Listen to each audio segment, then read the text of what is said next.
Tuhan bersamamu dan bersama rohmu. Inilah Injil suci menurut Yohanes.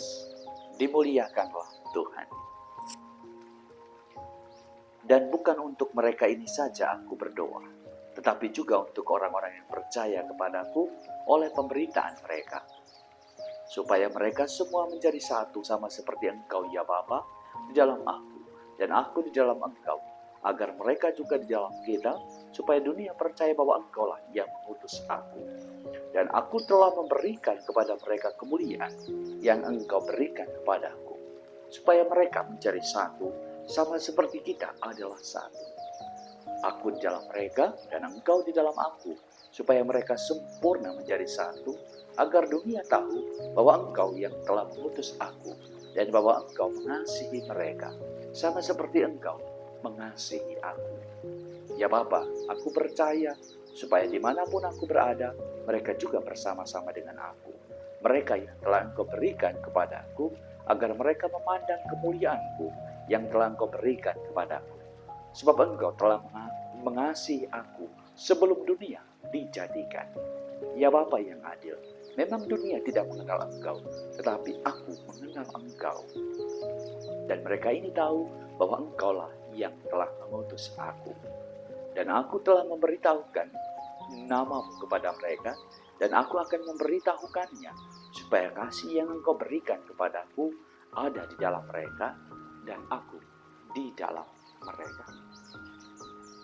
Demikianlah sabda Tuhan. Terpujilah Kristus. Para saudara dan saudari yang terkasih, ada satu hal yang mengharukan yang kita bisa belajar dari Yesus pada minggu ini. Bahwa Yesus itu mendoakan untuk muridnya dan untuk orang-orang percaya. Pertanyaan kita, mengapa Yesus berdoa kepada Bapaknya? Sebenarnya Yesus, dan beberapa kali di beberapa tempat, Yesus juga mengajarkan para murid untuk berdoa. Dan Yesus pun beberapa kali berdoa. Dan bahkan setiap hari di dalam Injil Matius misalnya, menggambarkan bagaimana setiap pagi sebelum matahari terbenam, Yesus pergi ke tempat yang sunyi untuk berdoa. Dari poin ini, dari Injil hari ini, yang penting untuk kita renungkan adalah bagaimana kita mendoakan satu sama lain. Apalagi kita yang memiliki otoritas. Hal bentuk kasih yang pertama-tama kita tunjuk adalah kita mendoakan orang-orang atau murid-murid atau orang-orang yang kemudian yang mendapat bimbingan kita.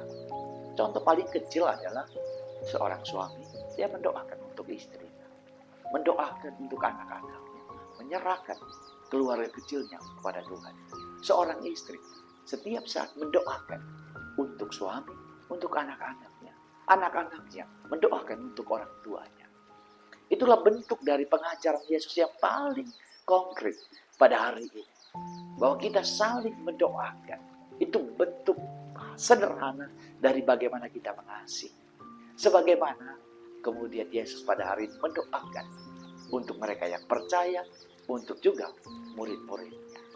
Dan kemudian pertanyaan lebih lanjut adalah, apa isi doa Yesus pada hari ini? Dan berkali-kali kata yang sering muncul dalam doa Yesus adalah, semoga mereka menjadi satu. Para saudara dan saudariku yang terkasih, hidup dalam komunitas religius, hidup dalam keluarga, hidup dalam kesatuan, itu tidak mudah. Menyatukan dua insan yang berbeda, menyatukan pribadi-pribadi di dalam komunitas religius yang berbeda, itu suatu hal yang tidak mudah. Dan terbukti para saudara dan saudariku, gereja setelah kemudian lahir komunitas perdana, gereja terbelah, terpecah-pecah sampai saat ini.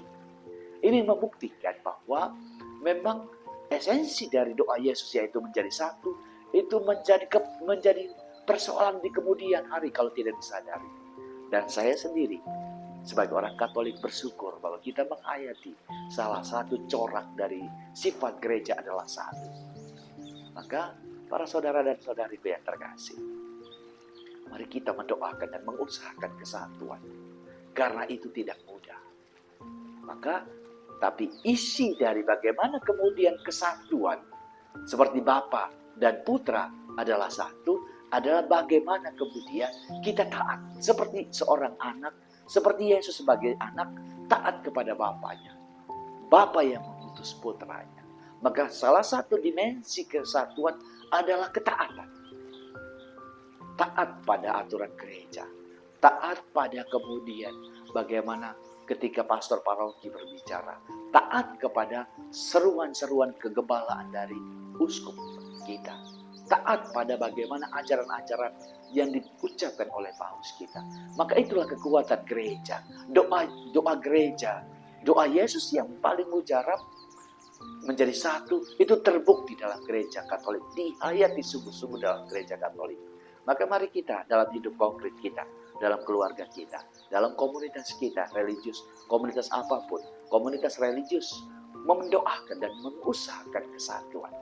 Karena di dalam kesatuan, pengutusan itu yang diberikan oleh Yesus akan terus berjalan. Misi gereja untuk mewartakan kerajaan Allah itu akan terus berlangsung sampai akhir zaman.